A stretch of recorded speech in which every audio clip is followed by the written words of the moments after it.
এখানে সিসি একটি ফুটপাতে একটি দোকান ছিল এবং সেটি কিন্তু মেয়রের নির্দেশে এই মুহূর্তে কিন্তু ভেঙে দিচ্ছেন যারা সিসিকের কর্মচারীরা আছেন।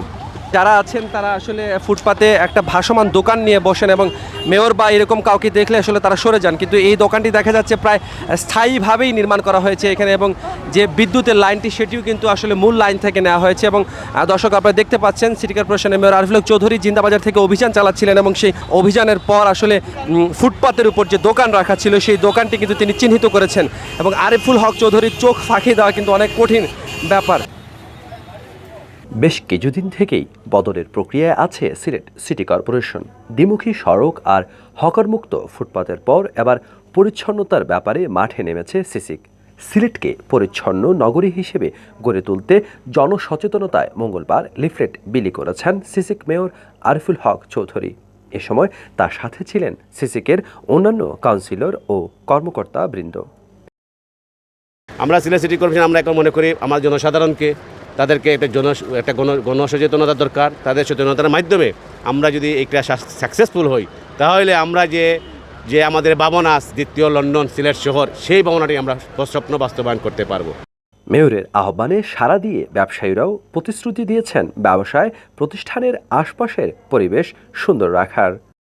যেন ভালো করে চলে, যেন পরিষ্কার পরিচ্ছন্নতা এগুলো সবার জন্য ভালো, তারপরে আইন মাইনা চলা, তারপরে ফুটপাত দখলমুক্ত করা, এগুলো ঠিকই ভালো কথা।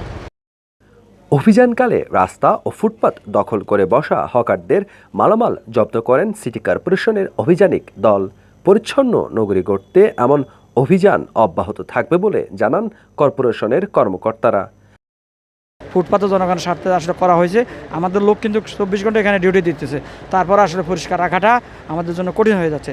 যার কারণে আমরা এই পরিকল্পনাটা নিয়েছি। আসলে আমরা যাইয়া নিজেরা সশরীরে উপস্থিত ফিজিক্যালি উপস্থিত ওনাদেরকে এটা বলি, ওনারা ওনাদের বাসা বাড়ির ড্রয়িং রুম যেমন করেন পরিষ্কার রাখে, ওনার ভিতরে উনি পরিষ্কার রাখে, তো ওনার পক্ষে খুবই সম্ভব এইটুকু জায়গা উনি পরিষ্কার করে রাখতে আর কি।